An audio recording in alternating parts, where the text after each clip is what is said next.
Now let's travel a couple of miles from where Peter is over to North Capitol, and there from our bureau is Laura Ingraham. Laura, I'm sure you want to weigh in on this.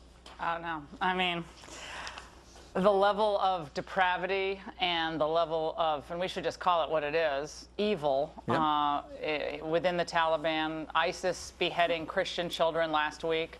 I know you guys covered that story. And we here in the United States, you know, we're turning ourselves inside and out about a few detainees who are subjected to a few enhanced interrogation techniques.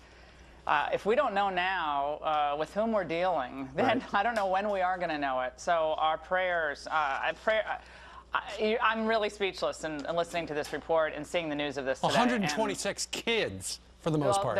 They don't care. They don't care. It is annihilation of any apostate, and their goal is to subjugate and to intimidate anyone from acting and responding.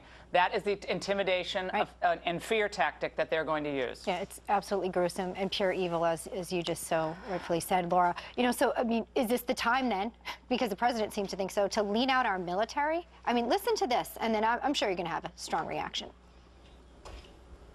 The time of deploying large ground forces with big military footprints to engage in nation building overseas, that's coming to an end.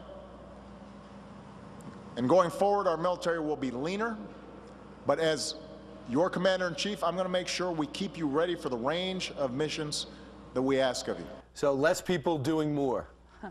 Yeah, well, again, none of this should surprise anyone watching Fox and Friends this morning. He had a goal to transform America, and part of that transformation was to re-engineer the military, both socially, culturally, and now cutting forces back, tens of thousands being cut. We saw the scandal with the VA, the way our returning veterans have been treated. A lot of them homeless, don't have job opportunities, and now the ultimate insult is that a lot of them, frankly, are going to be replaced by illegal immigrants who seek a pathway to citizenship.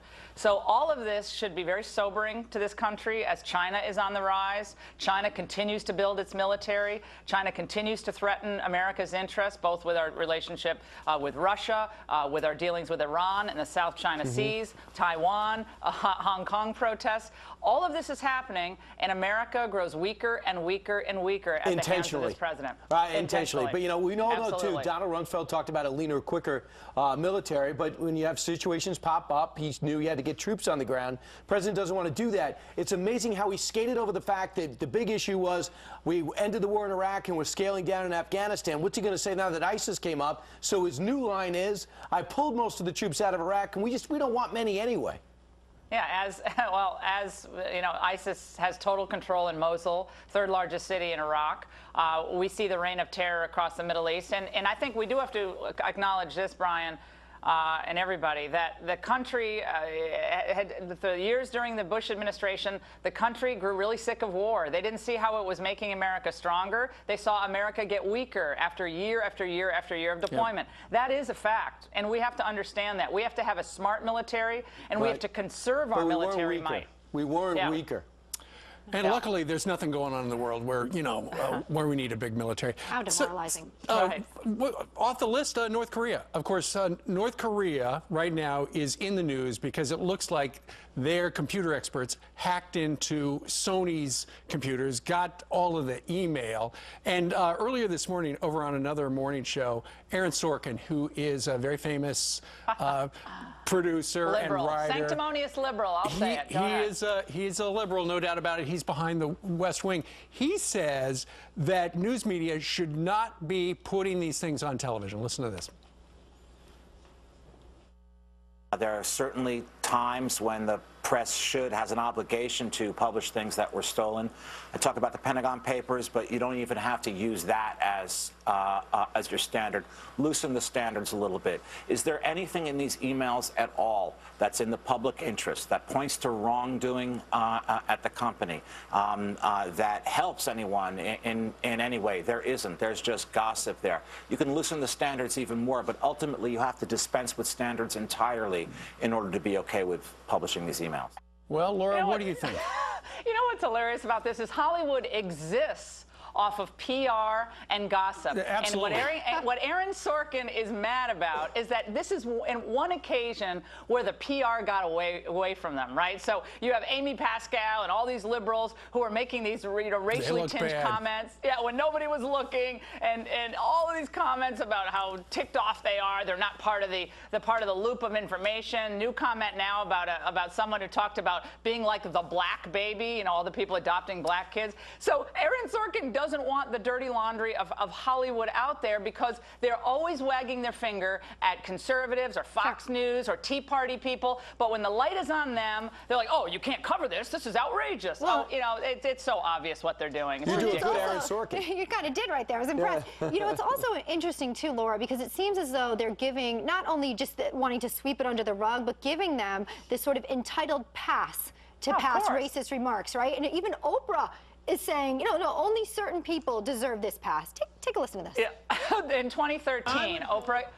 That we would not stand in judgment, in such harsh judgment, of a moment in time where somebody was hacked and their private conversations were put before the world.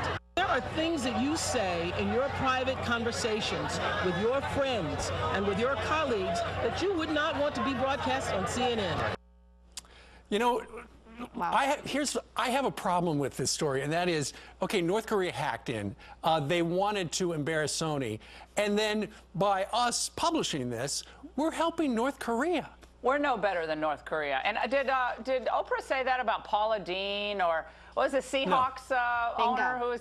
Yeah, I mean, was she defending all of these individuals who, were unfairly tarred with this? And I should say, back in 2013, Oprah gave an interview to the BBC where she talked about how old racists just need to go off and die, right? That there's this generation of racists who are just still out there. They have their racial motivations, but they're old, and they just have to go and die, okay? So, but I guess the young racists who have big Hollywood connections, I'm not saying they're racist, but they made these, insensitive comments. It's not the end of the world.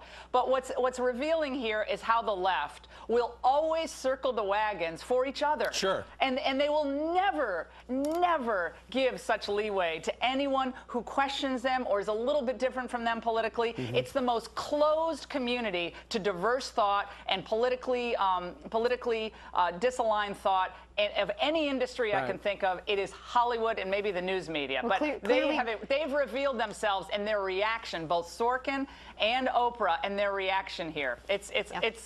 I'm enjoying it because of their reaction, not because of the original emails. Thanks, Laura. Great job. Great to see you. Job, Talk to you later. Talk to you.